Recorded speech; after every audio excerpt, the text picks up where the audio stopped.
Assalamualaikum warahmatullahi wabarakatuh. Selamat berjumpa di Realita TV di acara Sarita Sarinya Berita. Ya, kali ini kita membahas ini kabar yang sebenarnya sudah sebulan ya, gugatan Bambang Tri terhadap ijazah yang diduga palsu, ijazah Jokowi ini sudah dicabut begitu. Sudah sebulan berlalu pencabutan gugatan itu, tapi ini bagaimana kabarnya Bambang Tri dan Gus Nur ini yang tetap masih mendekam di penjara ya. Kita ingin tahu bagaimana perkembangannya. Ini sudah bersama dengan pengacara Bambang Tri dan juga Gus Nur. Assalamualaikum Bang Egy Sujana. Waalaikumsalam warahmatullahi wabarakatuh, Mbak Rahma. Iya, kita tadinya ngira ya Bang, saya ngira kalau gugatan dicabut terus Gus Nurnya dilepas, Bambang Trinya dilepas, tapi sampai sekarang ini gimana masih di penjara? Kabarnya gimana? Ya itu, kabarnya sekarang Gus Nur dan Bambang Tri dipindah ke Solo.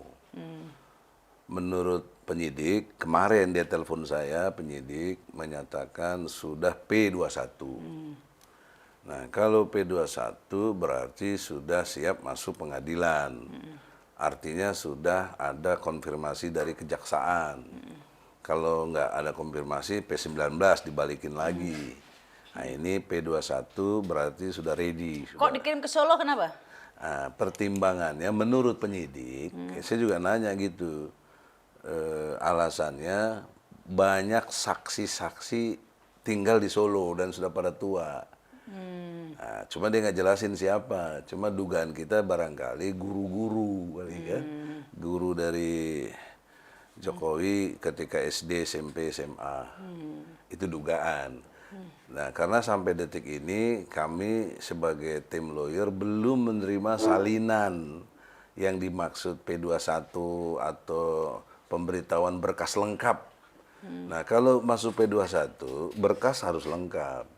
Sesuai dengan pasal 143 ayat 4 KUHP yang menerangkan isinya juga ada dakwaan dan saksi-saksinya dan semuanya siapa yang harus ditampilkan di Solo tadi. Nah, sampai hari ini belum terima. Jadi nggak tahu nanti bagaimana ya, siapa ya saksi yang tadi guru-guru itu hanya dugaan. Iya, dugaan kami. Nah, oleh karena itu saya himbau pihak kepolisian dan kejaksaan harus lengkapi karena ini sesuai pasal 143. Oh, memang biasanya diberitahukan ya? Oh iya dong, harus ke begitu. Para pihak begitu. Jangankan itu, misalnya polisi baru mulai nyidik, bikin SP2 ininya, pemberitahuan telah dimulai penyidikan. Nah, itu.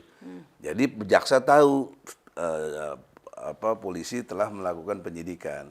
Nah, sekarang polisi telah selesai hasil penyidikannya, kasih ke jaksa, jaksa mau kasih ke pengadilan namanya P21.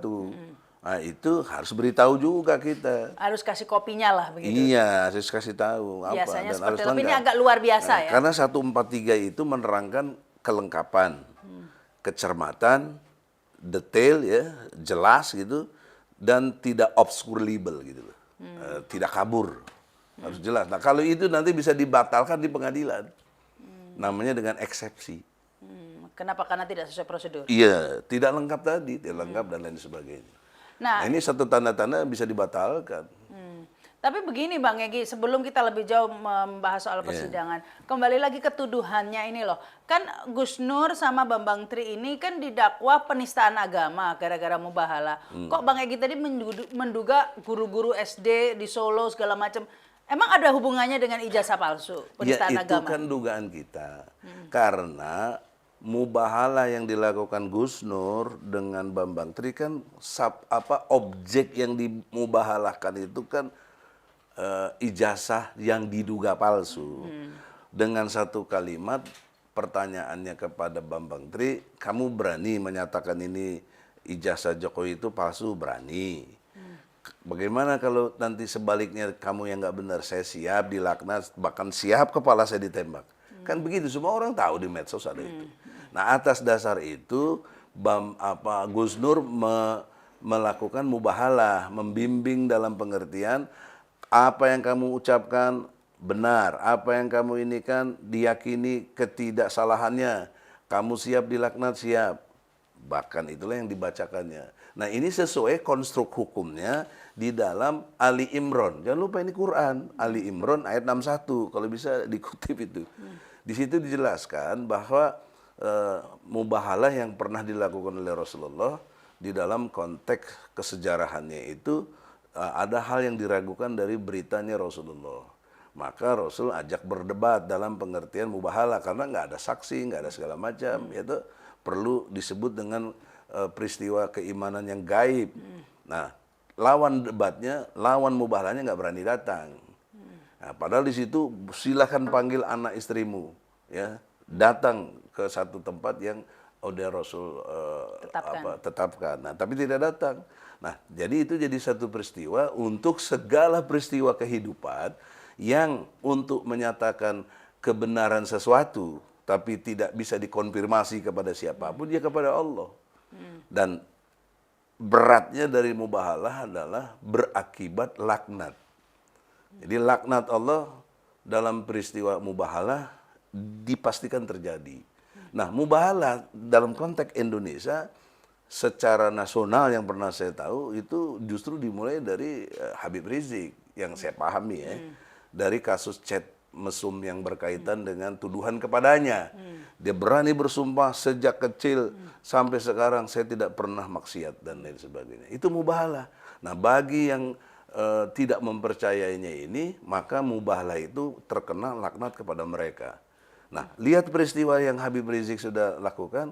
Banyak yang selama ini menghujat Habib Rizik, menjelek-jelekan dan lain sebagainya, kena mubahalah itu. Ya, tapi itu fakta ya. Sebelum kita membahas terlepas dari mau yakini bener apa enggak, tapi itu kejadian gitu loh. Ya. Nah, ini yang mau dicapai oleh Gus Nur. Apalagi menyangkut Jokowi sebagai presiden kita semua. Ini kan presiden, masa ijazahnya palsu? Saya aja nggak percaya. Nah, oke, tadi kan sudah dijelaskan oleh Bang Egy ya bahwa mubahalah ini ada di surat Al-Imran segala Ayat macam. 61 Ya, ya, bahwa ada sejarahnya memang Rasul Ya, pernah melakukan dan lain sebagainya. Nah, terus apa tuduhan polisi mubahalah ini bisa penistaan agama ini korelasinya di mana? Itu belum diterangkan kepada kita. Kenapa itu? Malah dia menyatakan bahwa ini nggak ada kaitannya dengan ijazah palsu, nggak ada, gitu loh. Ini dikaitkannya dengan pasal 14 Undang-Undang Nomor 1 Tahun 46 tentang berita bohong, berita yang tidak lengkap dan tidak sesuai dengan kontennya lah, dan menimbulkan keonaran gitu loh. Juga kaitannya dengan pasal 156A KUHP tentang penistaan agama. Nah, pertanyaan kita berkali-kali saya nanya juga ke polisi, datang ke Mabes nggak ada jawaban. Saya datang ke majelis ulama nggak menerima. Dalam arti nggak menerima, nggak ada orang di situ.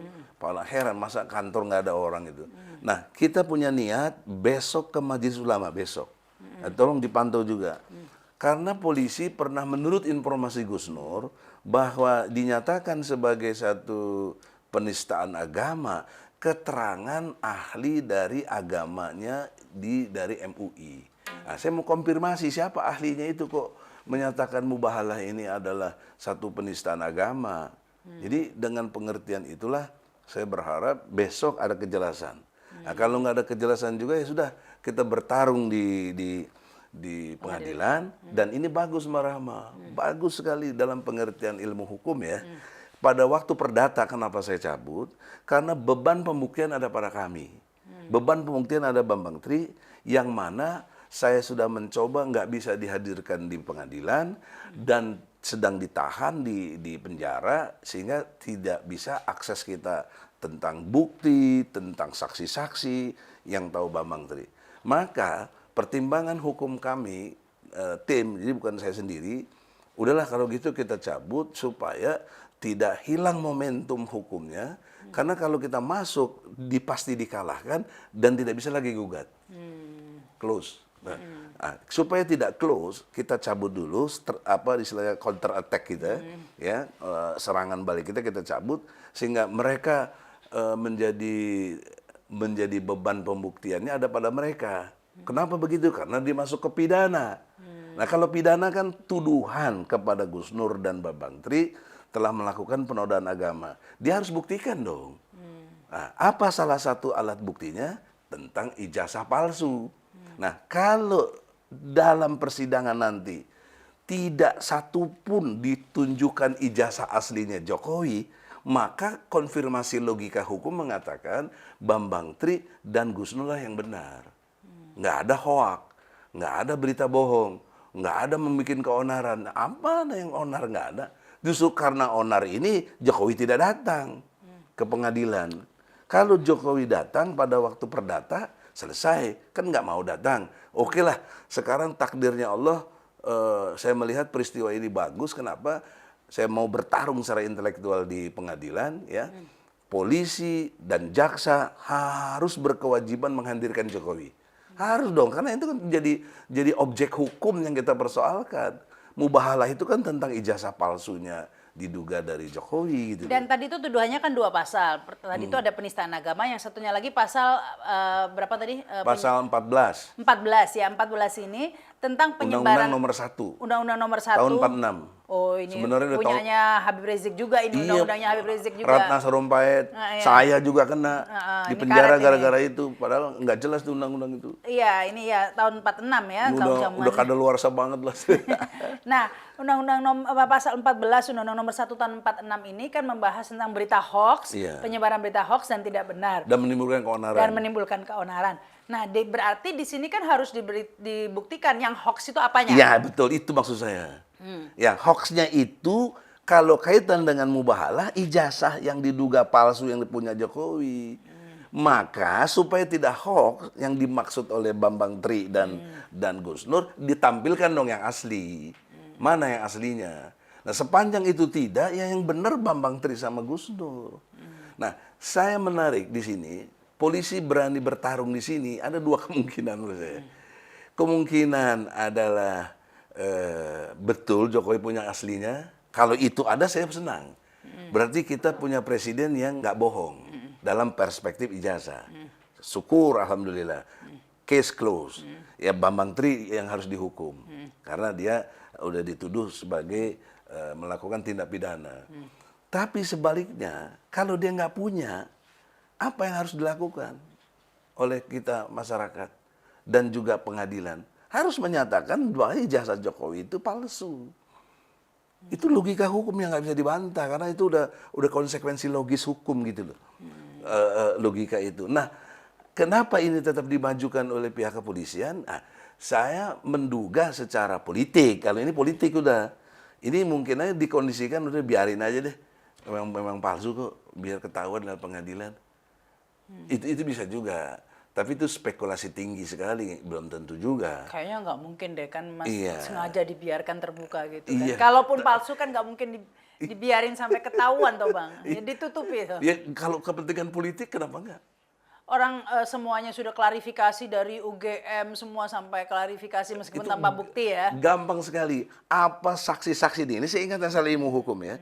Saksi-saksi yang ditampilkan nanti atau pernyataan-pernyataan sebelumnya UGM itu nggak ada nilai dari segi hukum. Karena bukan di pengadilan. Bukan nggak ada sumpah. Nah, nanti kalau di pengadilan dia ada sumpah, bisa kena pasal keterangan palsu. Ingat sanksinya 7 tahun itu loh.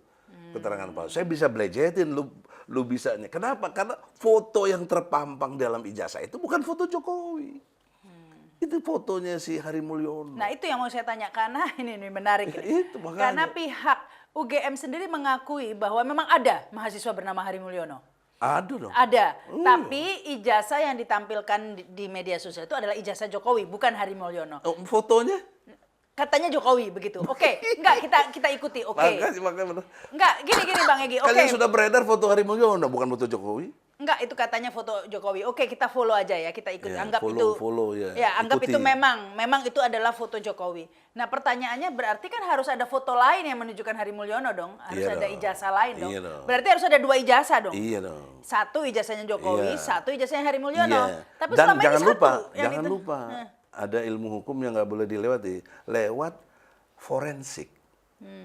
Jadi digital forensik ini lab krim yang punya itu Mabes Polri. Nah, artinya Mabes Polri harus mengeluarkan hasil uji lab krimnya bahwa ini asli punya Jokowi atau tidak. Nah, lab krim dalam konteks dunia ilmiah nggak mungkin dibohongi. Kalau dibohongi juga, wah udah hancur itu bagaimana itu. Teknologi Tapi sebelum ini belum diuji lab belum. ijazahnya. Jadi Dan itu yang saya tuntut harus untuk ada. menguji lab krim itu harus ada ijazah aslinya Iya dong. dong. Harus ditunjukkan oleh Jokowi. Ini palsu, ini asli, itu lab krim. Harus ada pembandingnya itu ada. Kenapa Bambang Tri berani menuduh ini palsu? Karena pembandingnya itu sampai hari ini nggak ada untuk bisa dibuktikan yang asli. Maka yang dibawa oleh Bambang Tri inilah yang benar. Karena nggak ada pembandingnya, ini nggak benar loh. Tapi ini yang diuji ini adalah ijazah SD, SMP, SMA ya, bukan UGM ya. Dalam hal ini kan Hari Mulyono itu UGM. Iya, tapi logikanya begini. Masa Rama nggak ngerti, kamu bisa masuk Unair dari mana kalau nggak ada ijazah SMA? Ya iya, makanya gitu Nggak ya. mungkin lah logikanya. Itu Jadi yang ditanya. sistematis itu. Nah. Nanti UGM terbongkar ketidakbenarannya. UGM nggak berani meyakinkan, memastikan nggak. Dia hanya meyakini. Meyakini itu wilayah keimanan. Ya, mau Relatif yakin mau nggak. Ya, kalau memastikan dan menyatakan itu ilmu hukum. Bagaimana kenapa UGM tidak berani memastikan dan menyatakan? Tapi kok meyakini? Itu kan bahasa keimanan itu. Boleh yakin, boleh kagak. Nah ini yang dinanti-nantikan publik ini ya.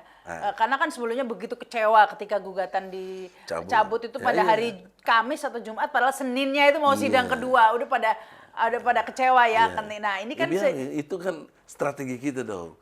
Kalau kita maju juga kalah buat apa? iya. Terus nah Kan kita yang sekarang paling kita ngerti. berharap ini ada harapan baru nih Makanya ya. sama, mari kita berharap.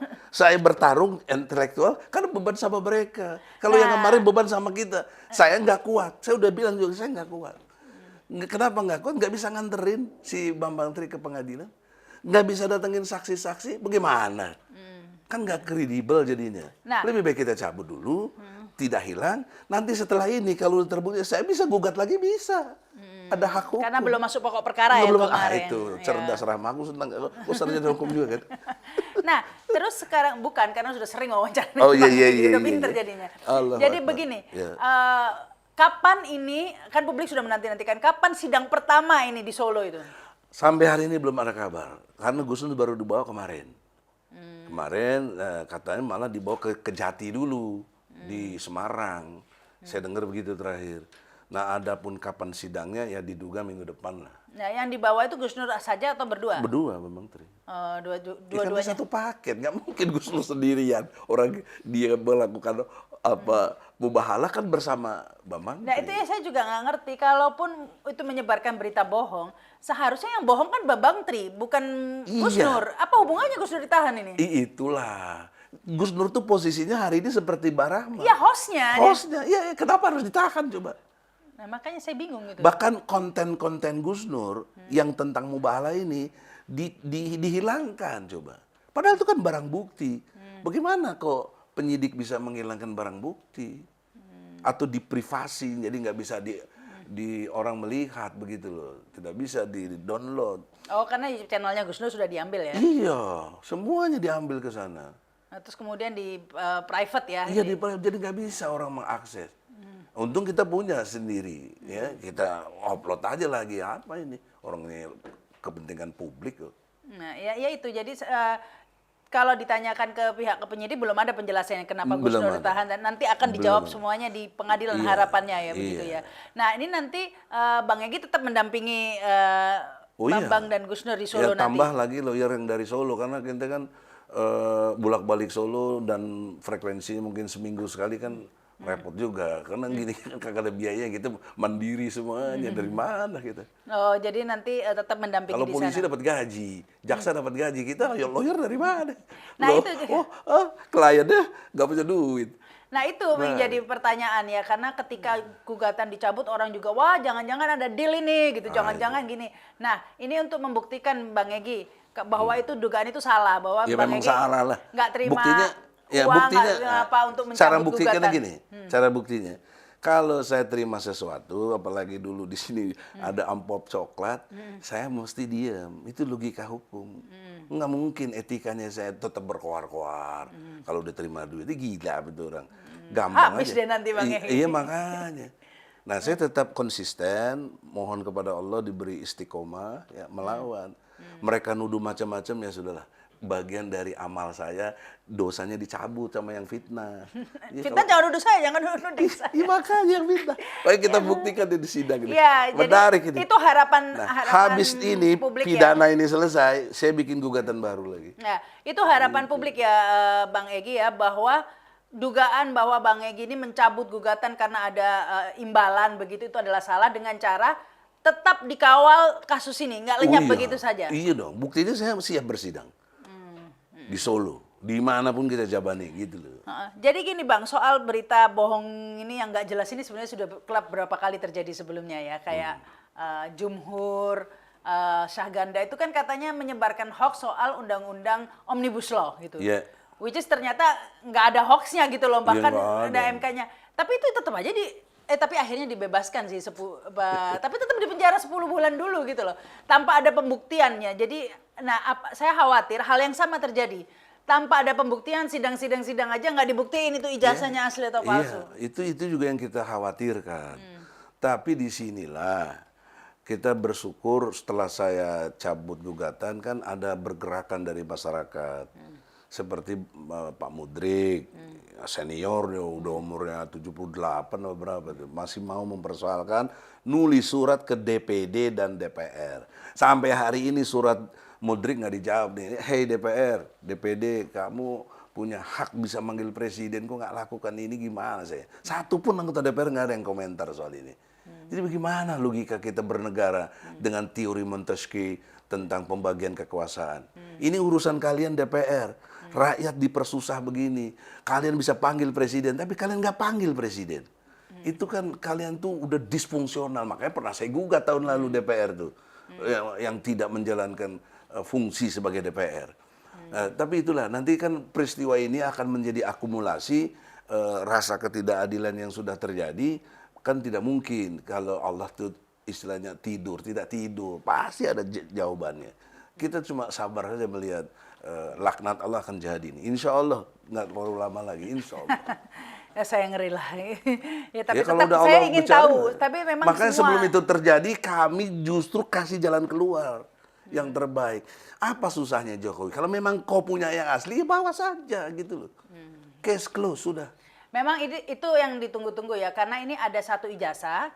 Kata orang itu ijazahnya Hari Mulyono, kata Jokowi itu ijazahnya Jokowi, begitu ya. Cukup sebenarnya pembuktiannya gampang. Tunjukkan aja dua-duanya ya, pembandingnya ini yang punya Jokowi, ini yang punya Hari Mulyono. Selesai, orang terus akan diam. Gimana UGM yang telah menerangkan nggak bener itu? Harus ada hukuman. Karena UGM belum menunjukkan ijazahnya Hari Mulyono loh.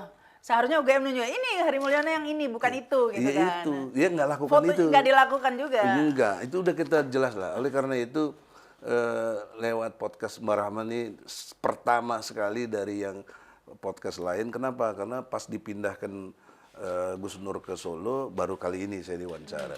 Mudah-mudahan jadi referensi buat podcast-podcast yang lain. Dan juga mudah-mudahan hilanglah tuduhan-tuduhan. Kalau masih ada yang nggak apa-apa, fitnah, kok makan dosa-dosa kita, kok pindah ke kau.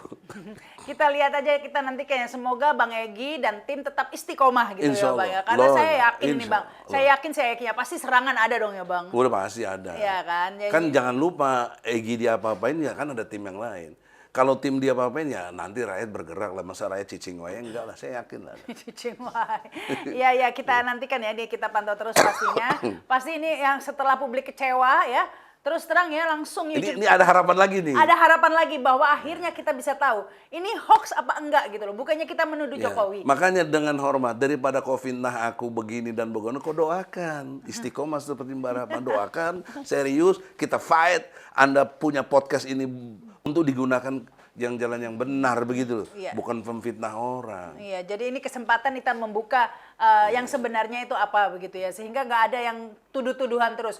Bambang Tri dituduh bohong, Jokowi dituduh ijazah palsu. Dengan sidang nanti terungkap ya apa dan siapa yang benar begitu ya. Terima kasih Bang Egy Sujana. Terima kasih. Terima kasih juga yang sudah menyaksikan tayangan ini. Jangan lupa subscribe dan komen di YouTube channel Realita TV. Saya Rahma Sarita. Wassalamualaikum warahmatullahi wabarakatuh. Sampai jumpa.